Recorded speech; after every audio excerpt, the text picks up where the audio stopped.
Hi, boys and girls. This is Mrs. Justice from Circleview, and the book we're going to read today is Lillian's Right to Vote. It is a celebration of the Voting Rights Act of 1965. This is one of the California Young Reader Medal nominees, and it's a picture book for the older readers. So this really is a book that is geared towards 3rd, 4th, and 5th graders. It does take a little bit of talking about. The subject is a tough one. It is talking about how Americans had to fight for their right to vote. Women had to fight for their right to vote, as well as non-white people had to fight for their right to vote. This story is mainly about the African Americans. And when our country first started, Africans were brought over as slaves. African Americans were brought over as slaves to work for rich white men.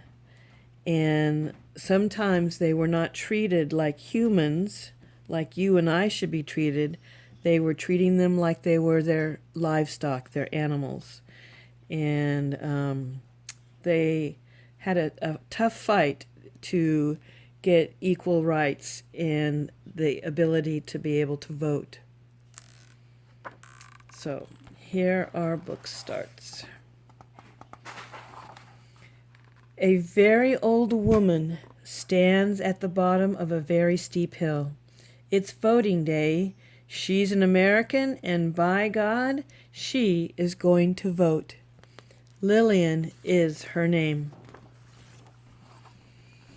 It's a long haul up that steep hill. It's a long haul when you've been alive for 100 years. It's a long haul when you've lived the life that Lillian has and walked so far in her shoes.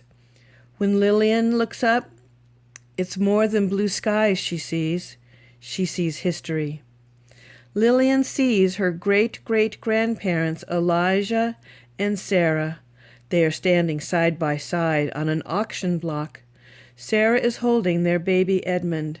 They are being sold as slaves in front of the very same Alabama courthouse where rich white men and no one else are allowed to vote.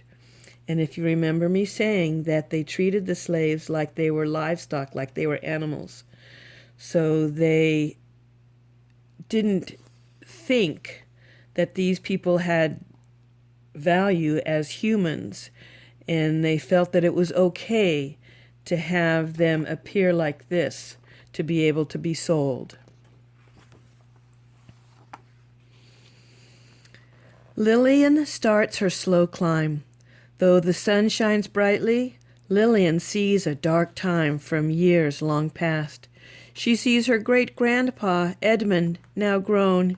He is owned by another man, forced to pick cotton from daybreak to nightfall, right here in this country where it is written that all men are created equal. He sure doesn't have the right to vote. In fact, he doesn't have the right to do much at all until after the Civil War, which will end slavery. As Lillian inches up the hill, past one neighbor's house and then the next, her name's Lillian, excuse me if I keep saying Lily, I did that before. She sees her great-grandpa Edmund on his way to vote for the first time, thanks to a law that was passed in 1870. The law is the 15th Amendment to the U.S. Constitution, which says that American citizens' right to vote shall not be denied or abridged on account of race, color, or previous condition of servitude. Previous condition of servitude means if they were slaves or what their job was before. Slaves really isn't a job. Slaves is what they were forced into. Even though the law does not allow women to vote, Great-Grandma Ida is with her husband. Lillian feels their dignity and their pride as they enter that courthouse for the first time. But as Lillian continues and the hill gets steeper, but that hill is steep. She sees what happens just 20 years later, right here in Alabama, where her grandpa Isaac at the courthouse, being charged a poll tax to vote, a tax he doesn't have the money to pay. So much for that 15th Amendment. So much for Grandpa Isaac's right to vote.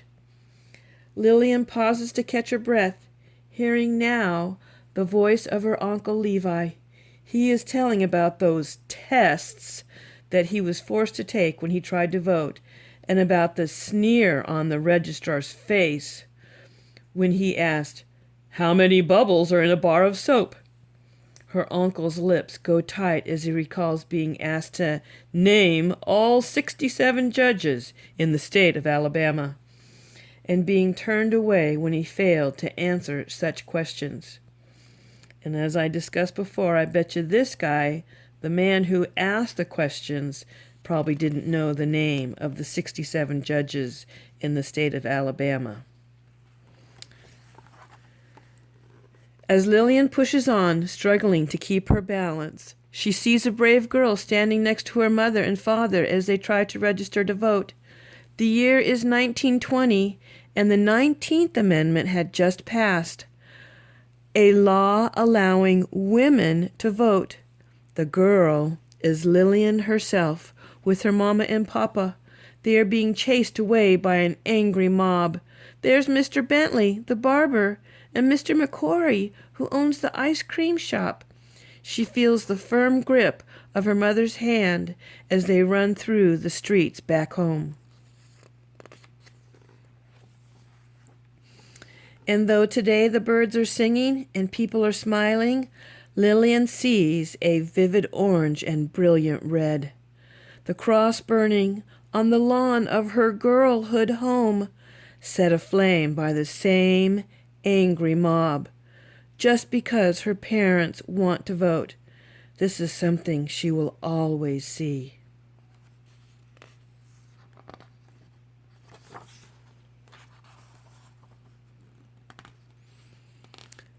Lillian stops in her tracks, unable to keep going. As she stands there, she sees herself trying to register to vote for the very first time. She sees the blank piece of paper on which she must write down a section of the U.S. Constitution, word for word, and it is being mumbled by the registrar, a test she could not pass. No one could. "Are you going to vote?" she asks a young man who passes her on the route.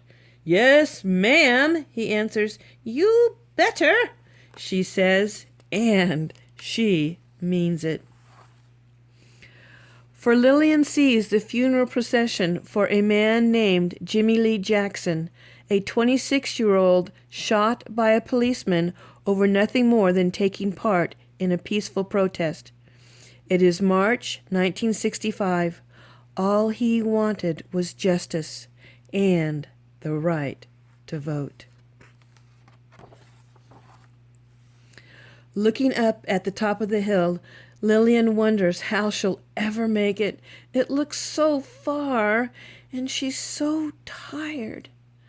Though her feet and legs ache with 100 years of walking, what fuels her ancient body is seeing those 600 people beginning a peaceful protest march from Salem to Montgomery.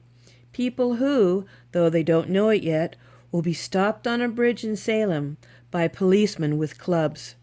All they want is justice and the right to vote.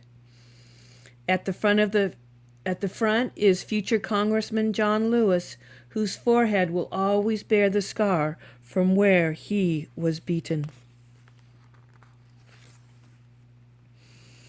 As long as Lillian still has a pulse, she is going to vote. And so she keeps on climbing, keeps on seeing, this time the second march from Salem.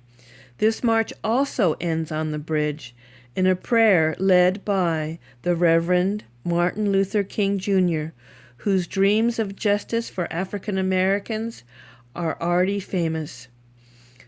Wherever he went, he lifted people up with his words, and his words still lift up Lillian, who sees the top of the hill is not about to stop. Footstep by footstep, she keeps on going. Just as the marchers from Salem to Montgomery keep on going through the cold and rain, finally making it all the way to Montgomery on their third march. She sees them all: Martin Luther King, John Lewis, rabbis, priests, and 25,000 others. Lillian is there. She can still hear Reverend King asking how long they would have to wait for justice.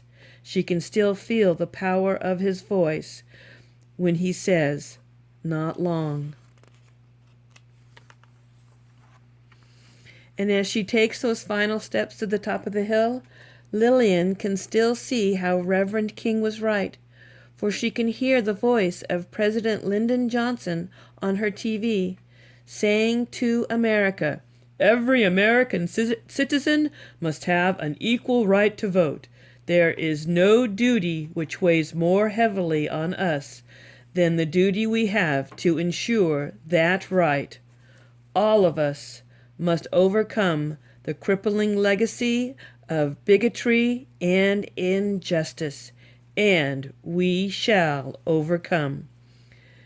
Before Lillian walks through the doors of the building, where you better believe she will vote, she looks up and sees the same blue sky, brighter than any sky she'd ever seen when she saw on August 6th, 1965. That was the day President Johnson signed the Voting Rights Act, the one law protecting all Americans' right to vote. In every state and every town, the one law protecting Lillian as a full-fledged citizen of the United States.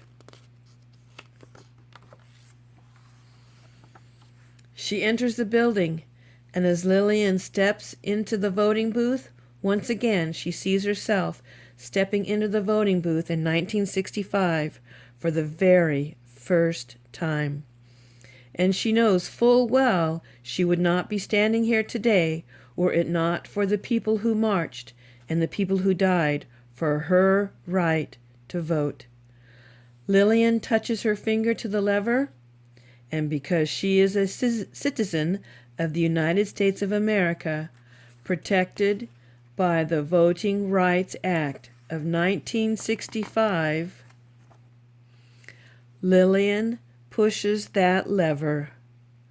Lillian votes. And this is the author's note. If you want, you can take time to read it, but I want to tell you that a little history about the writing of this story. The author, Jonah Winter, wrote the story, Lillian's Right to Vote, and he was inspired by a woman, Lillian's Right to Vote, and he was inspired by a woman named Lillian, born in 1809, granddaughter of a slave. And in 2008, how old was Lillian? She was 100 years old, and in 2008, she campaigned for Barack Obama, who became the first American president. There's a lot of history in this book. Here she is, coming back from voting. And here she is, on her way up the hill.